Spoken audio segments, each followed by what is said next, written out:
Welcome to HomeWord. I'm Jim Burns, and I am so glad you joined us today. You made a smart decision because it's going to be an incredible conversation. I think we have a major treat. We have Dr. Morgan Cutlip with us again, and we're talking about how couples can tackle the mental load for more fun, less resentment, and greater intimacy. Who doesn't want all of that, and who doesn't want to learn more about how to become a more intimate person in our relationship, especially with I'm thinking about our spouses today. If you don't know what the mental load is in a relationship or in your life, well, you probably are going to, by the end of this, make this a part of your vocabulary. Because when I first got introduced to it, the mental load, I went, this is probably one of the biggest issues we need to be talking about when it comes to relationships. And then when I read Morgan's book called A Better Share, I went, whoa, she describes it better than anybody I've ever seen, and I just think it's so good. And I love this book, by the way, A Better Share. Morgan is also the author of a book that we talked about last week. So if you didn't listen to last week's podcast, go back and listen to it. That's the beauty. It's on every platform in the world, it seems like, and anybody can get it any place. But it's Love Your Kids Without Losing Yourself. That's her first book. Morgan is a highly sought-after relationship expert. I think she just spoke at my church. I think or she is going to. Yeah, she spoke on marriage here, and I heard she killed it. So anyway, she's been featured on things like Good Morning America, and now she is on HomeWord with Jim Burns. So, that's a pretty, similar type programming, I'm sure. Teen Vogue, the New York Times, Women's Health Magazine, and again, a lot more. Author, speaker, wife, mom of 2 kids. You get to know about her husband. You get to know about her kids in her writing because she's so authentic. Just an all-around great person. Welcome back. Thank you for having me. We don't do this very often. I was wondering if that was your church. It is. Yeah, Harbor it was Point. fun. Yeah, Date night. There you were. Yeah. It was awesome. Yeah. You put pressure on me because I think I spoke at it about a year ago. So, there you go. I'm sure you killed it. Now, use a term, and I kind of led with this, the mental load. First of all, I want to ask you, what is it? And then how does it affect couples? So I have, a sort of 30,000-foot definition. Yeah. I have an in the weeds. Yeah, So if you'll right. let me elaborate a bit. Right. The 30,000-foot definition is that it's the seemingly never-ending running to-do list we carry around in our heads. Sure. Has 2 key components. Yeah. The first is the majority of the stuff involved in it is invisible. Yeah. This makes it hard to hand off, to receive appreciation around. Right. And to even get recognized, really. Yeah. And then the second piece is it takes up cognitive real estate. Yeah. So it crowds out space in our minds for patience, presence, getting in the mood for sex, all sorts of things. Right. Nobody really says this, but it needs to be said. It's not a women's issue. Yeah. The mental load is I have the mental load. Everybody has Sure, one. My daughter was stressing about her math. Like she has one. Sure.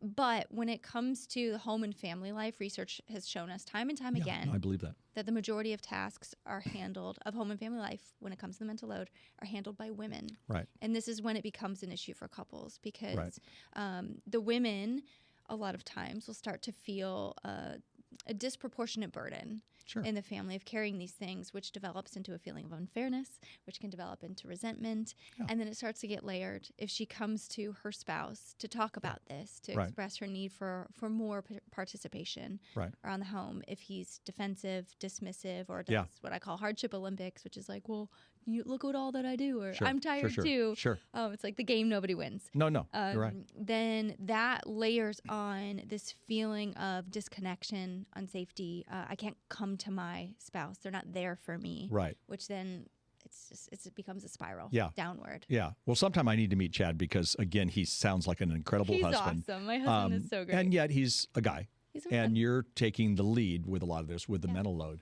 Yeah. You told a story in the book where you just sat up. It was 3 a.m. and all of a sudden you went balloons.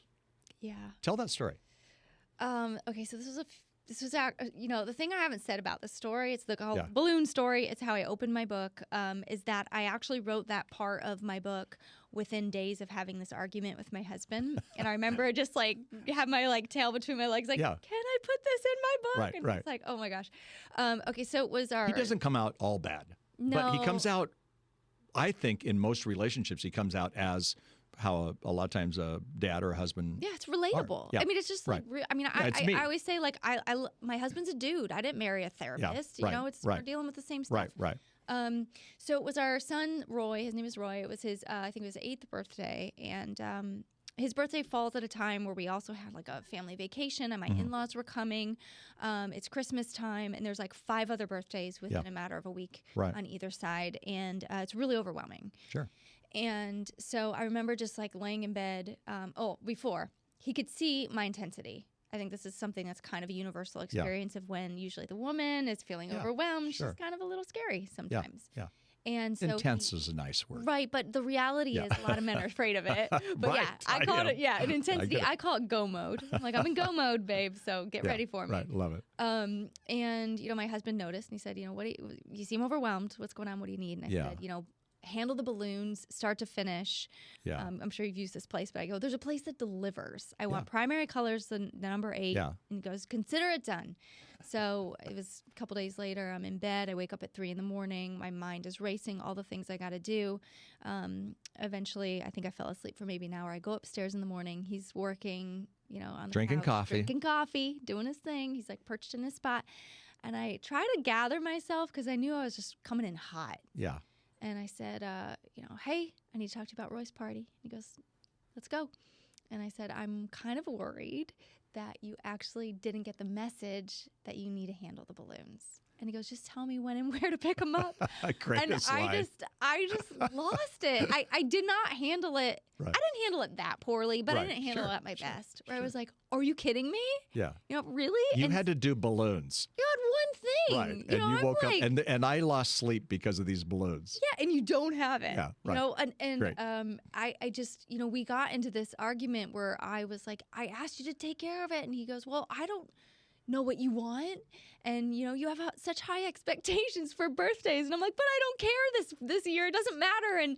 And so I think it was just a perfect example of how there's a lot of times good intention, a willingness to help, but there's just a lot more nuance. No, it's the illustration of the mental load perfectly because, again, you would ask him to do this. He means well. His intent is well. Yeah. He would do anything you wanted, but it wasn't on his major top of his to-do list. No. And it causes friction between us. Yeah, and the reality is that I usually do have really high expectations for parties. And so I have always handled the balloons. Right. And this was the first time. And so he's like, well, you didn't tell me what to do. Right, exactly. Yeah. Yeah. I think when we're married to somebody who has high expectations, it's hard too because we know that they have high expectations. So I'm like, I don't know if I should get the. Don't want to mess it up. Do you want the red balloon or the blue balloon? You have to call and get a balloon. It's fascinating, but this mental load. So you talk about with the mental load that a lot of the issues, and you kind of referred to this, are called treadmill tasks. Or there's the one and done. It's not the mental load doesn't hurt as much with the one and done. It's more these treadmill tasks. Mm-hmm.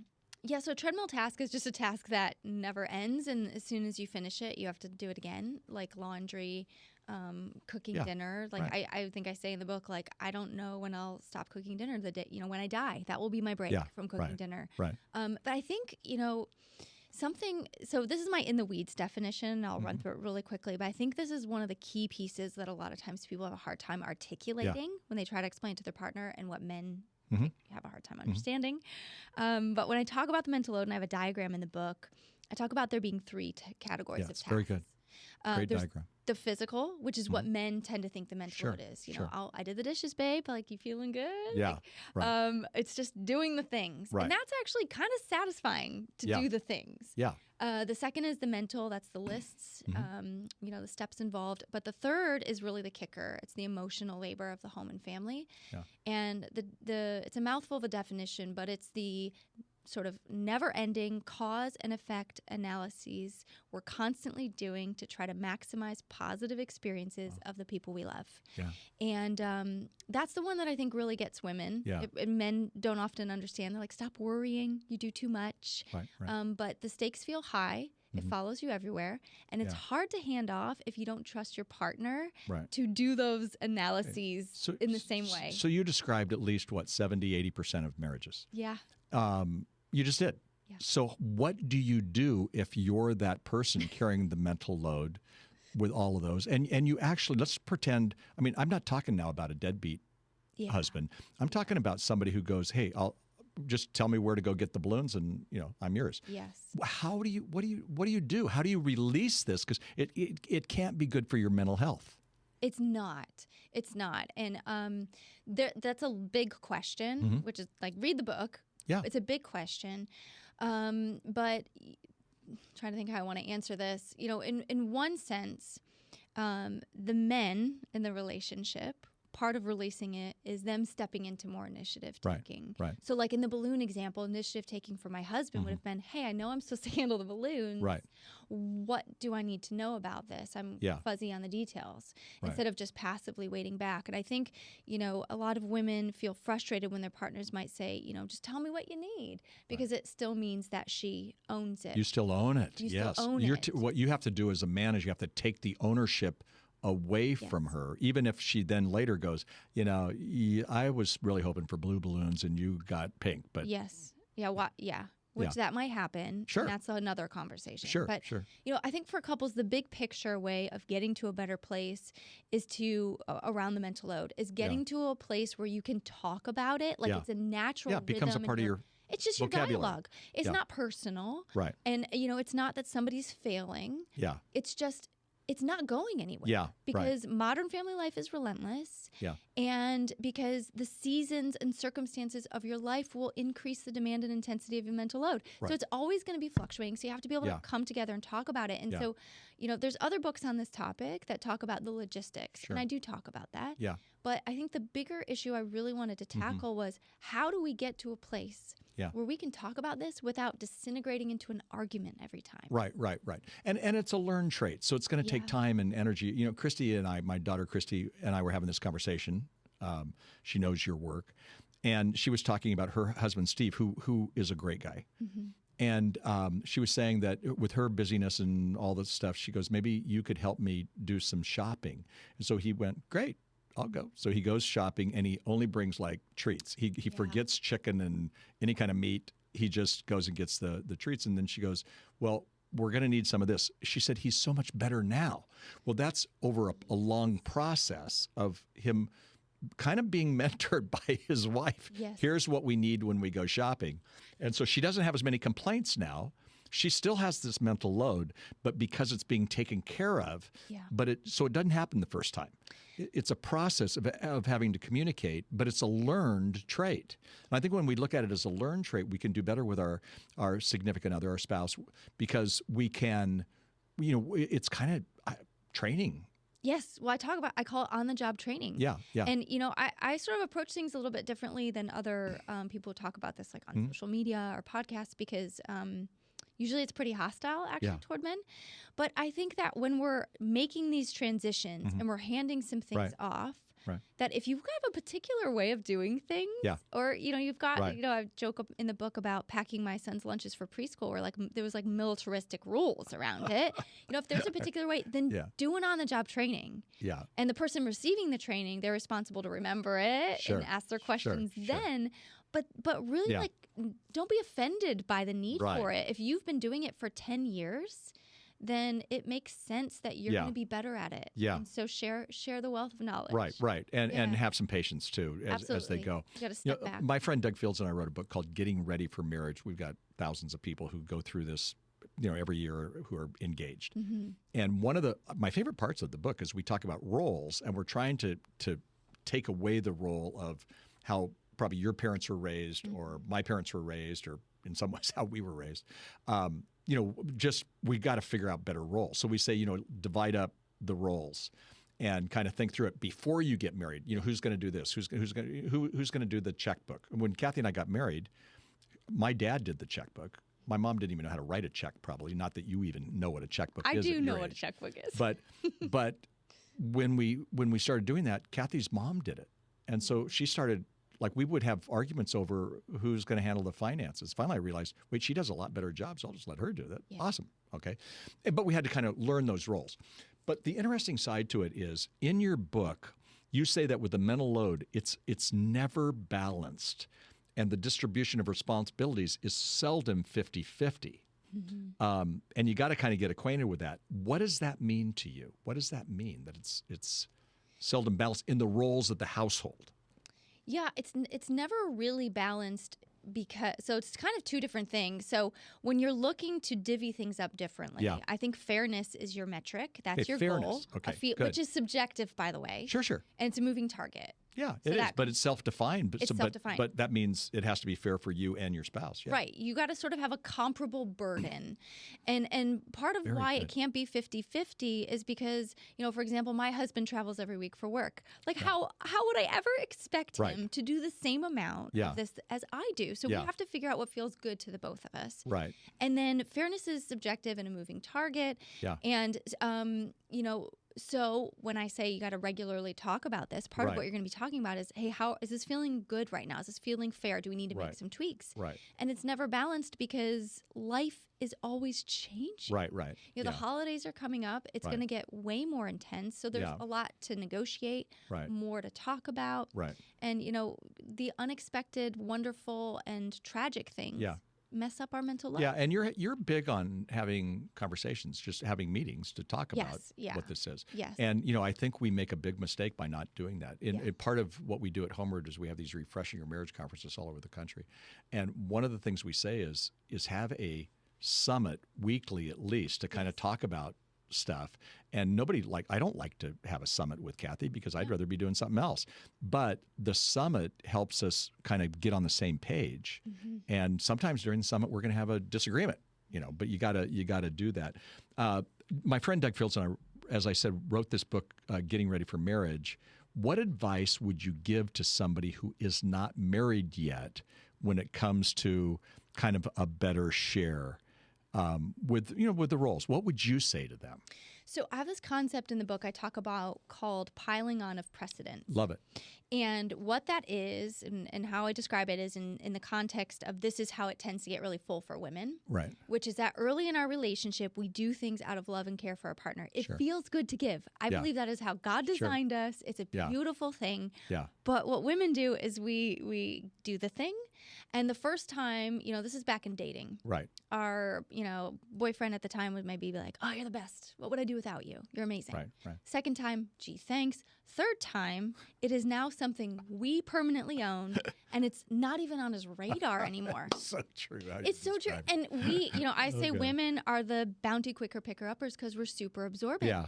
And so throughout our courtship, into marriage, into the time before kids, we are just soaking up these things that he now doesn't worry about because we handle it. Right. So then we get to a place in our relationship where we have kids, and literally overnight, responsibilities explode exponentially. Yes. And then we're like, we're burnt out. Don't you see it? Why don't you do it? Like, why are you handling this? Right. We get frustrated. So I would say not to not do stuff for one another, but when you're going to take something on, have a conversation.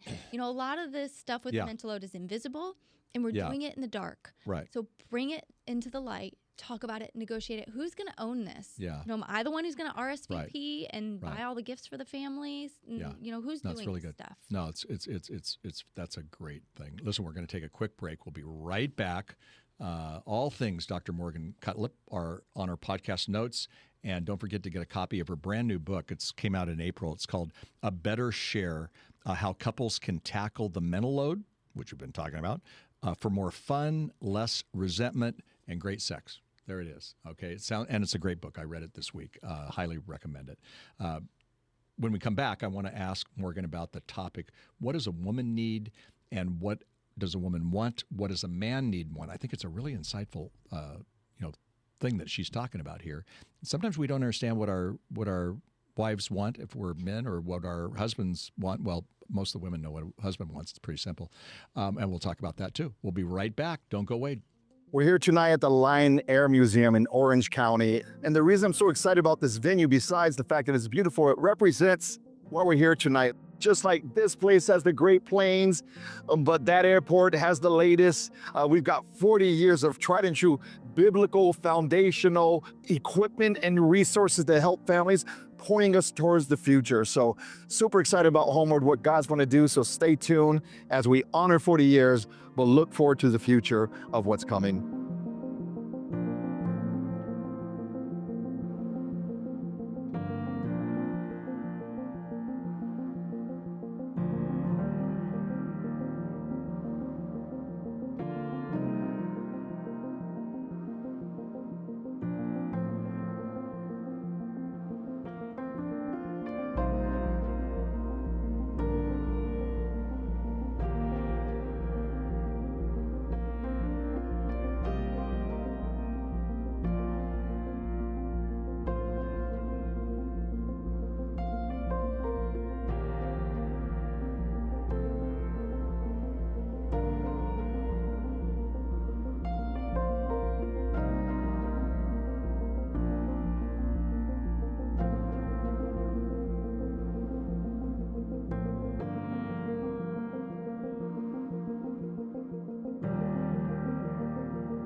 Moving forward, while the future of HomeWord is incredible, we are looking to provide help and hope in every chapter of your family story, knowing that every family has a family story and it's a little bit different. And so we want to be there to provide help and hope in those challenging times and in those exciting times for the next generation and the generation after that.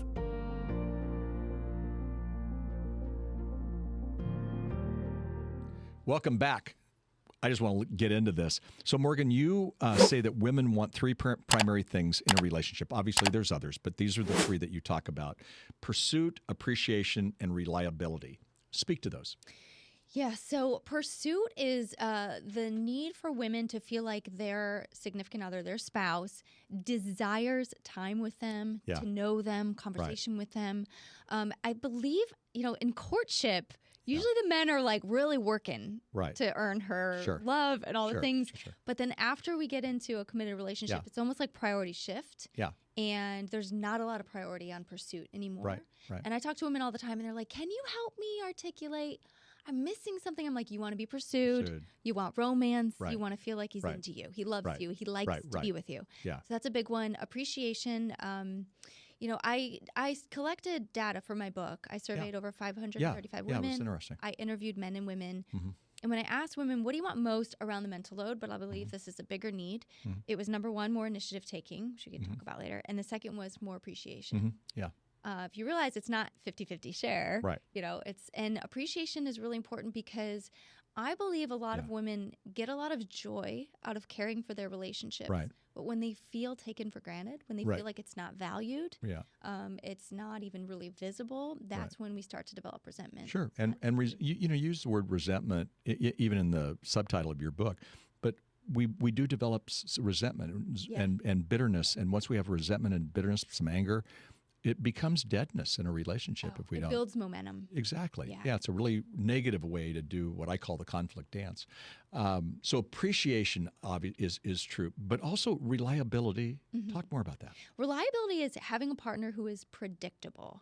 Yeah. And this becomes, so I talk about two key needs everyone has in relationships, which is to feel secure and safe, which is the one, and the second is to feel loved. Yeah. And reliability is one way you can feel very secure in your relationship. So I want to know that if I come to my husband and I'm like, hey, there's something bugging me about what you're doing, and I need to talk about it, that he's going to say, I'm all ears. I'm going to listen. Yeah. But that feeling of like, I don't know if I'm going to go to him. He's going to get defensive. We're going to have a fight. That creates a feeling of unsafety in the relationship. No, that's right. And I think reliability, interestingly enough, and I had never thought about it this way, brings safety. You just use the word, but is your relationship with your spouse safe? Is it safe enough for you to come and say, at times, here's how I'm feeling, or here's what's going on? Yes. And sometimes we get in a relationship because there's so much defensiveness going on and so much of this other stuff.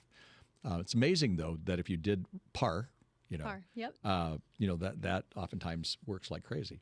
Let's talk about men. Obviously, men want to be pursued too and appreciated and have reliability in the relationship. But they have three other needs that you found. And again, you were doing research. You were talking to people. I think you nailed it on this: peace, affection, respect. Yeah. So peace. That surprised me. I think that's a real big one. Yeah.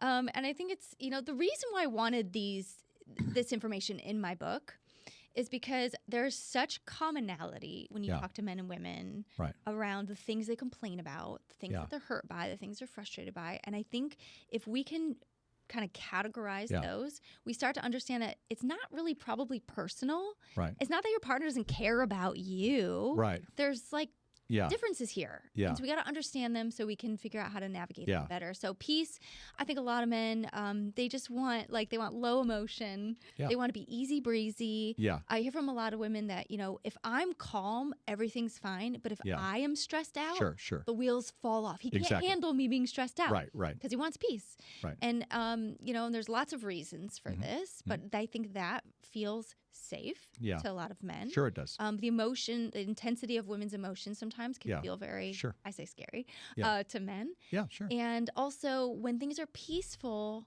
I believe it feels like to men, I'm doing a good job. My home is happy and peaceful. Right. And so the opposite of that is I'm falling short. Yeah. And that sparks defensiveness. Affection is the most, sex, praise, words of affection, touch, all of that's really important for men. Right. I believe it's a lot of times how men feel loved. Not every man, but for the most part. I think you did a really good job helping us understand that, though, that a man, when he has intimacy, and men, I wrote a book called Creating an Intimate Marriage. Every man thinks it's on sex, and it's actually on connection. Women get it. They go, oh, it's probably a part of it. But the men are like, oh, you wrote a sex book. No. Yes. But every man, needs that intimacy. But every woman does too. It's just the needs are met differently. I feel like the game is rigged because for the most part, men feel loved through the sexual connection and the intimacy, whereas women need to feel intimate and feel loved to engage in sex. So it's almost like, why are we built like this? But we have to know that. No, we have to understand the differences. I say to men all the time, if you want to have a good physical intimacy with your wife, then it's critical that you understand that, she kind of needs the dishes done. Yeah. And so I say, touch the dishes, touch the vacuum, touch, any of that kind of stuff. Yeah. Because again, once those kind of the mental load is taken care of a little bit, then she's more than responsive. Yes. But again, when she's going, wait, I still have an hour and a half to do and I'm exhausted already, I'm not so sure I want you touching me right now.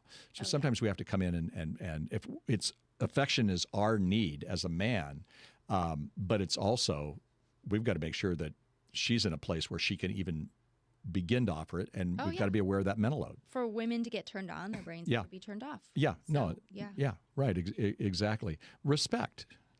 Yeah, I think everyone needs and wants respect, but I think in particular for men, this is a big one. I mean, this is not a new concept like Emerson Eggerichs, and there's lots of books that talk about this. But I believe it's incredibly important that he feels like his wife has a level of esteem for him. Yeah, right. The way she talks about him, the way she, It's hard because you can actually be mad at your spouse 24/7, 365. You just can be. My birthday was the other day, and Kathy wrote something about me being amazing or whatever, and she didn't say it to me, but she wrote it and put it on a social media post, and I was like, I went over and gave her a kiss. She was like, what's up? She was doing something else. And I went, I just read your social media post. Thank you so much. To her, it wasn't a big deal. She was probably more concerned about if her hair was right on the picture because it was us too. Picture. Yeah, right.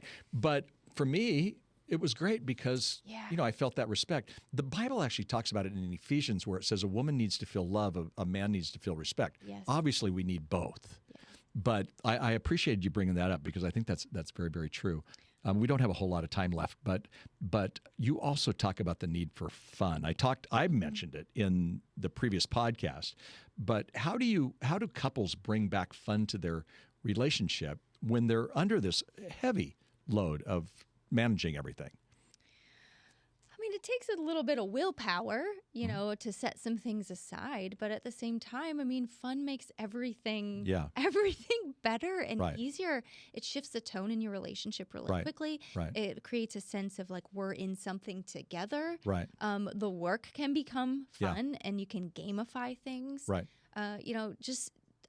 Our family dinners now, we're almost always playing games while we're having our family dinners. And it's become something everybody looks forward to no matter what happened that day. It just changes the tone. And I think we forget that. We get in the just like monotony of our day, and it's like we don't have energy for fun. No, you need it. No. To play together. Sure, exactly. And you're right.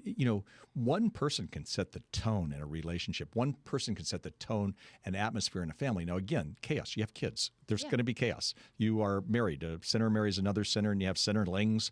It's going to be crazy. I mean, that's just how it is. At the same time, somebody has to take the lead in terms of just, those 1 minute fun moments and then sometimes, I always say to couples, go away, have some fun. Yeah. Honestly, there are people who will tell me, I suggest that they always, at least once or twice a year, at least, just get away, let somebody else watch the kids. The kids actually like it, especially if there's grandma and grandpa around or whatever.